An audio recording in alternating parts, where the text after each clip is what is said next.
إنما يخشى الله من عباده العلماء.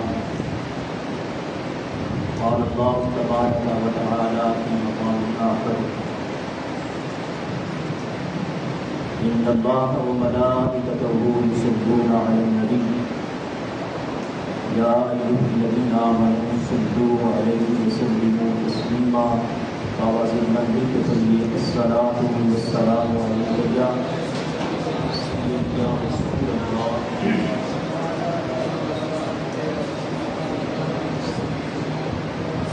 الصلاۃ والسلام علیک یا سیدی یا رحمۃ للعالمین وعلی آلک واصحابک یا امام الانبیاء والمرسلین. اللہ رب العزت جل مجدہ الکریم اللہ کے لم یزل فرد کائنات کی حمد و ثنا کے بعد حضور نبی محتشم صلی اللہ علیہ وآلہ وسلم کے پاک دربار میں نذرانہ عقیدت پیش کرنے کے بعد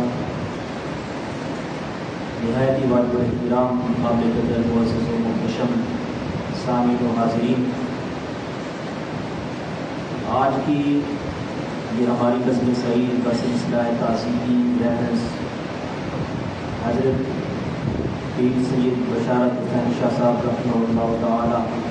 کی نکات تقریر ہے. اللہ رب العزت جل مجدہ الکریم کی لم یزل بارگاہ کی دعا ہے رب کائنات ہماری اس حاضری کو اپنی بارگاہ میں قبول فرما کے میرا شاہ صاحب کے درجات بلند فرمائے. حضرات ذی وقار، قرآن مجید قرآن رشید کے اندر اللہ رب العزت نے ہمیں ایک حقیقت سے آگاہ فرمایا ہے جس کا تعلق ہماری اس چار دیواری کی زندگی کے ساتھ بھی ہے، اور اس کا تعلق یہاں کی دنیا سے نکل کر باہر کی دنیا کے اندر بسنے والے ہر شعبہ زندگی کے ساتھ ہے. خالق کائنات نے ارشاد فرمایا: انما یخشی اللہ من عبادہ العلماء. بے شک اللہ کے بندوں میں سے رب سے علماء ہی ڈرتے ہیں. اس کا مفہوم یہ ہے کہ حقیقی خوف خدا کی دولت جن کو نصیب ہوتی ہے، جن کے دلوں کے اندر خشیت الہی کا خزانہ موجود ہوتا ہے، ڈرتے اللہ کے سارے بندے ہی خدا سے ہیں، لیکن جس طرح اس سے ڈرنے کا حق ہے وہ صرف اور صرف علماء ڈرتے ہیں.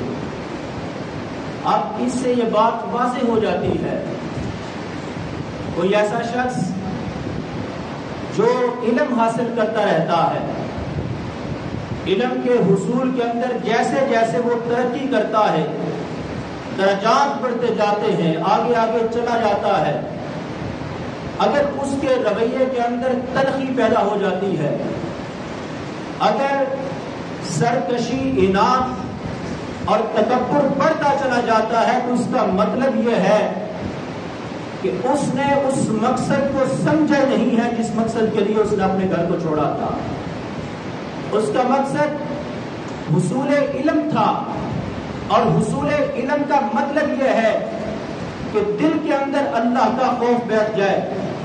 اگر دل کے اندر اللہ کا خوف موجود نہیں ہے، گردن کے اندر تکبر کا سریہ مضبوط تر ہوتا چلا جا رہا ہے، تو اس کا مطلب یہ ہے کہ اس نے علم نہیں سیکھا. اگرچہ اس نے بڑی بڑی کتابیں محفوظ کیوں نہیں کر رکھی، ہم اس کو عالم نہیں کہہ سکتے. معلومات کا ذخیرہ رکھنے والا وہ کوئی ڈائجسٹ تو ہو سکتا ہے، عالم وہ ہوتا ہے جس کے دل کے اندر اللہ کا خوف پیدا ہو جاتا ہے. اور جس طرح کا آج ہمارے معاشرے کے اندر ایک المیہ ہے، التباس اور اشتباہ، دجل، فریب کاری اور شعبدہ بازی کا یہ دور گزر رہا ہے، اس دور کے اندر عقیدت کے نام پر مال کے ساتھ ساتھ ایمان لوٹنے کا جو ایک بازار گرم ہے، میں سادہ الفاظ کے اندر کہوں، آج کے دور کے اندر تصوف کے پاکیزہ جبوں کے اندر چھپے ہوئے راہزن پیری اور مریدی کے عظیم مقصد کو اپنے لیے دھندا بنا کر پیش کرنے والے اور لوگوں کے مال و دولت کے ساتھ ساتھ ایمان کے ساتھ کھیلنے والے، ان کا پہچان اور ان کی معرفت آج کے دور کے اندر اس لیے مشکل ہوتی چلی جا رہی ہے کیونکہ ہمارے معاشرے نے پیری اور مریدی کے لیے تصوف کے جو عظیم اصول تھے، تصوف کے جو عظیم طریقے تھے، ان کو اپنے مزاج کے مطابق ڈھالنے کی کوشش کی ہے۔ انہوں نے یہ سمجھا ہے، معاشرے کے افراد نے یہ سمجھا ہے، پیر وہ ہوتا ہے جس سے خلاف عادت کام ہونا شروع ہو جائیں۔ حقیقت میں اللہ کا قرآن اہل اللہ کی، اولیاء اللہ کی اور صالحین کی جو خبر دیتا ہے وہ یہ ہے، انما یخشی اللہ من عبادہ العلماء۔ اہل اللہ ہونے کے لیے، اللہ کا ولی اور مقرب ہونے کے لیے سب سے پہلی چیز یہ ضروری ہے۔ رب کے محبوب علیہ السلام نے ارشاد فرمایا، رب کے ولی وہ ہوتے ہیں جن کے شانے رب کے خوف سے کب کپاتے رہتے ہیں، اور جن کے دلوں کے اندر اللہ کا خوف نہیں ہوتا۔ وہ کوئی بھی شعبہ باز ہو سکتا ہے، اللہ کا ولی نہیں ہو سکتا۔ اور رب کا خوف پیدا کرنے کے لیے جو سب سے پہلی شرط ہے وہ ہے علم دین کا حاصل کرنا۔ اور علم دین کے بغیر اگر کوئی بندہ تصوف کا جبہ پہن کر یہ دعویٰ کرتا ہے کہ وہ اہل اللہ ہے، رب کا مقرب بندہ ہے، تو پھر ہمارے اسلاف نے یوں کہا تھا، باج علم کرے جو فقیری، کافر مرے دیوانہ ہو۔ آج کے دور کے اندر التباس اور اشتباہ اس قدر بڑھ چکا ہے۔ حقیقت میں جو صادقین اولیاء اللہ ہے، جو محبوبان خدا ہے، ہم نے ان کو اپنے زاویوں کے مطابق پرکھنا شروع کیا ہے۔ ہم نے یہ سمجھا کہ جن سے خلاف عادت کوئی کام سرزد نہیں ہوتا، جس کو ہم اپنے عرف کے اندر کرامت کہتے ہیں، کرامت دیکھنے کو نہیں ملتی، وہ اللہ کا ولی نہیں ہوتا۔ اور کرامت ہوتی کیا ہے؟ علماء نے بیان کیا، کوئی بھی خلاف عادت کام جس کو عقلاً محال سمجھا جاتا ہے، اس کی متعدد اقسام ہیں۔ اگر وہ خلاف عادت ہونے والا کام کسی ایسے شخص کے ہاتھ سے ہو رہا ہے جو حقیقت میں اللہ کا نبی ہے، جس کو رب نے منصب نبوت عطا فرمایا ہے، نبوت کے اعلان سے پہلے اگر کوئی چیز ایسی اس کے ہاتھ سے سرزد ہوتی ہے جو عقلاً ناممکن اور محال نظر آتی ہے، علماء نے اس خلاف عادت چیز کا نام ارہاس رکھا ہے۔ اور اعلان نبوت کے بعد حقیقی نبی کے ہاتھ سے خلاف عادت سرزد ہونے والے کام کو معجزہ کہا جاتا ہے۔ اور اس کے بعد درجہ آتا ہے کرامت کا۔ کرامت اس بندے کے ہاتھ سے سرزد ہوتی ہے جو مدعی نبوت نہیں ہوتا، غیر نبی ہوتا ہے، لیکن وہ نبی کی شریعت کا پابند اور متبع ہوتا ہے۔ اسی وجہ سے کہا کہ کرامت حقیقت میں اس جو صاحب کرامت ولی ہے اس کا شرف نہیں ہے، بلکہ یہ رسول اللہ کا شرف ہے، کیونکہ رب کے رسول کا معجزہ وہ اس کرامت کی صورت کے اندر ظاہر ہو رہا ہے۔ اور یہاں پر اختتام نہیں ہوتا خلاف عادت امور کا۔ کرامت کے بعد درجہ آتا ہے استدراج کا، جس کے اندر آج ہم پھنس چکے ہیں، جس کی پہچان ہمارے لیے ناممکن ہو چکی ہے۔ استدراج کا مطلب کیا ہے؟ کسی بھی ایسے شخص کے ہاتھ سے خلاف عادت کام کا ہونا جس کو ہم یہ سمجھتے ہیں کہ یہ ولایت کا معیار ہے، اور ہم سمجھتے ہیں کہ یہ بندہ بڑا اللہ کا مقرب اور برگزیدہ ہے۔ علماء نے لکھا استدراج کا مطلب یہ ہے، کوئی بھی ایسا بندہ جو راہ راست سے بھٹکا ہوا ہے، وہ صراط مستقیم سے دور جا چکا ہے، وہ فاسق و فاجر ہے، گمراہ ہے اور گمراہ کرنے والا ہے،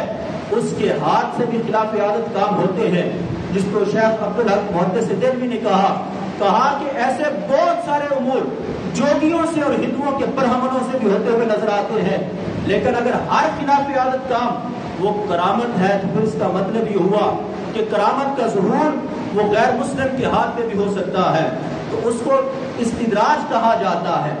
استدراج کے بعد درجہ آتا ہے اہانت مونت کا، اور اس کے بعد جادوگری آتی ہے۔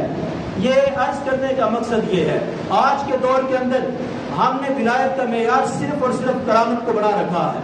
اور یہ سمجھا کہ جس کے ہاتھ پر کرامت ظاہر نہیں ہوتی وہ اللہ کا ولی نہیں ہوتا۔ حقیقت کیا ہے؟ میں وہ کرامت کی بہت ساری تعریفات میں سے وہ تعریف کرنا چاہوں گا جس کا تعلق آج کی ہماری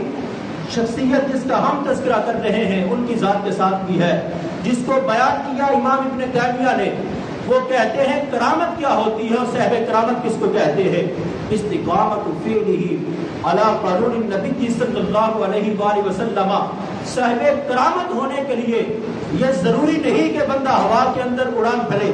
صاحب کرامت ہونے کے لیے ضروری نہیں کہ پانی کے اوپر بغیر کسی سہارے کے چلنا شروع کر دے، صاحب کرامت ہونے کے لیے ضروری یہ ہے کہ اس کی زندگی کا ایک ایک امر مصطفیٰ کی شریعت کے تابع ہو۔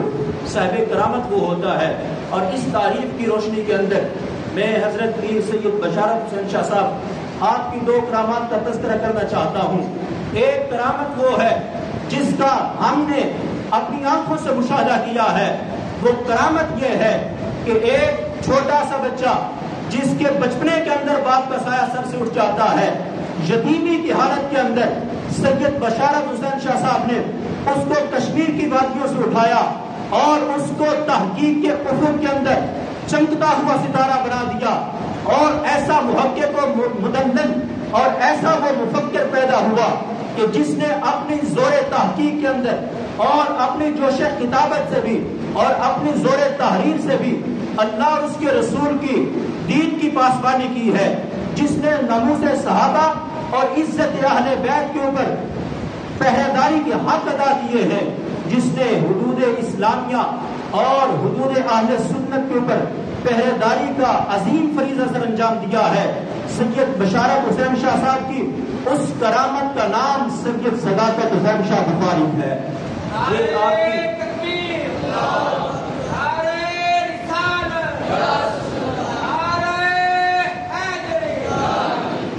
اور آپ کی دوسری وہ کرامت جس کو